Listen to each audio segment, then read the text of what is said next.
Ah, Good morning po mga ka-farming. Ayan, happy Sunday po. Ayan po. Ito po yung ampalaya po natin. Ayan. Magmula ho nung umani na ho kami ng singkamas na halos umabot na ho ng isang buwan. Ano po, ito po yung malakas umalalay din po na pandagdag gastos po natin sa pagpapahukay po ng singkamas, pamerienda, ano po, paulam sa mga nag-aarawan ho nating naghahakot po ng singkamas. Ayan, napakalaking tulong po nung naani ho natin dito sa ampalayaan ho natin, bagamat pakupas na po siya. Ano po, mga isa o dalawang pitasan o hanggang tatlo, baka po kwan pabunot na ho natin at ililipat ho natin sa ibang lugar para ho makapagtanim po tayo ulit ng ampalaya, no po. So yung mga malapit po na mga followers po natin, ayan, pwede ho tayong pwede nyo ho akong pasyalan ito sa bukid po natin. Ayan, pwede ho tayong kumuha ng panglagat natin, talbos ng ampalaya. Tsaka ho yung sitaw, ano po, mula ho nung naitanim ko po ito. Ayan, doon po sa bandaron, marami hong talbos. Hindi na ho namin naharap na pitasan at talbusan. Ayan, kayo mga followers po natin dyan, ano po, kabukid. Ayan, pwede ho kayong mamasyal dito para patikman nyo yung talbos ng ampalaya, bunga ng ampalaya, talbos po ng sitaw. Ayan, pati nga ho yung bunga ng okra andon sa dulo.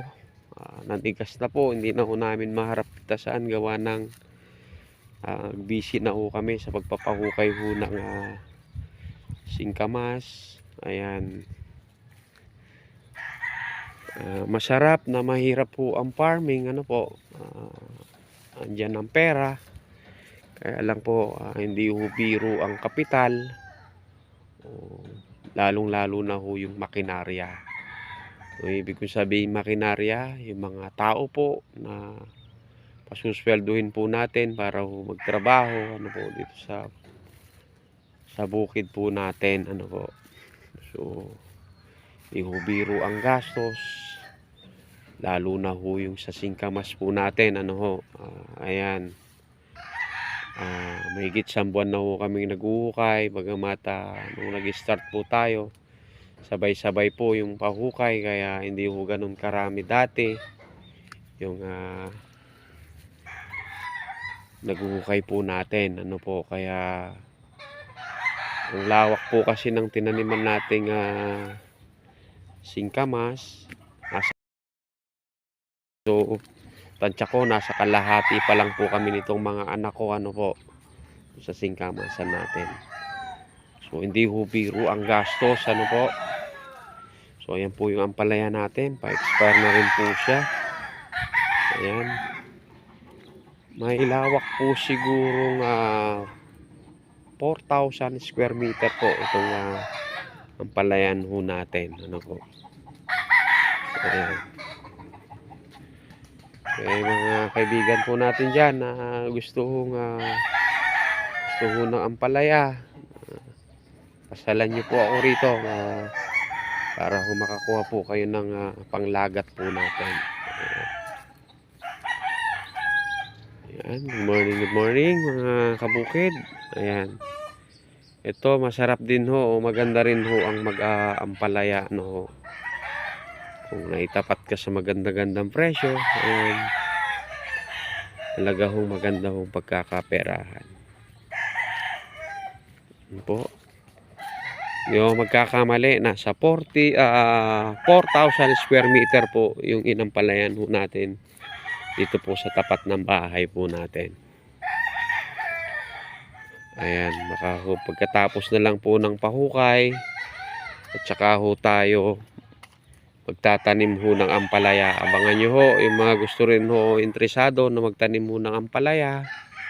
Ayan, tatanim po tayo niyan pagkatapos ho ng hukayan ng singkamas. Ano po, ayan, ampalaya natin. So inuulit ko yung mga followers natin dyan na malapit lang po dito sa atin. Pasyalan niyo po ako para makakuha po kayo ng panglagat po ninyo. Ano po. Ayan. Alam niyo ho, kahit pagod, ano po, maraming gastos dahil linggo po ngayon. Ito ay papakita ko po yung pantanggal po natin ng stress. Ano po, pagod. Ito ang nagtatanggal po sa amin mag-aama ng stress. May konting manok po kaming libangan. Ayan, ayan po sila. Ito po yung pantanggal natin ng stress. Tumitilaok po sila. Ayan, nakakalimutan ho natin yung malaking gastos po sa mga bukid-bukid po natin. Ayan. Ito sila oh. Kulay puti. Ayan. Ayan po yung pantanggal ng stress po natin. Ano po, kung may stress po tayo, ayan, pasyalan po natin itong ilang mga manok po natin. Ayan, para ho matanggal ho yung stress po natin. Ayan, ayan po. Ayan po yung maliit na manukan natin dito po sa likod ng bahay natin. Ayan po.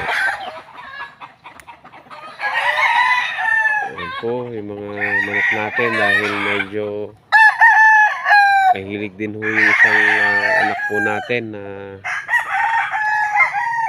mag-alaga ng manok. Ayan po. Yan po yung pantanggal natin ng stress. Ano po, pagod. Ito po, gastos. Ayan. Pag tumitilaok po yung mga manok po natin, ayan. Po sila. Talaga hong nakakalimutan natin yung pagod po natin. Ayan. Yan po yung pantanggal natin ng pagod. Tsaka po ng stress. Ayan. Ayan po. Good morning, good morning. Happy Sunday po. Ayan po yung mga cockfighting po natin. Ano po, ayan. Sila. Po. Po yung pantanggal natin ng stress o pagod. Nakabukid. Ayan. Medyo magastos pero po nakakatanggal po ng stress at pagod. Ano po, lalo na po pag ganito araw na linggo, tigil muna po tayo sa pagpapahukay po ng singkamas natin. Yan po. Ngayon naman yung mga mahihilig sa manok, ano po, pag nagustuhan ko yung presyo nyo, baka ho magbenta po ako. Ano po, ayan, yung may itsura. Hindi naman ako mahuhuli sa ganda at sa height yung mga manok po natin o cockfighting. Ano po, ayan. So sila, yan po. Good morning. Ayan po yung pantanggal natin ng stress o pagod sa loob ng isang linggo. Ano po, na pagpapahukay na umabot na ho kami ng isang buwan mahigit po sa pagpapahukay po ng singkamas natin. Muli po sa inyong lahat mga kabukid, happy Sunday. Good morning, good morning, good morning po sa ating lahat.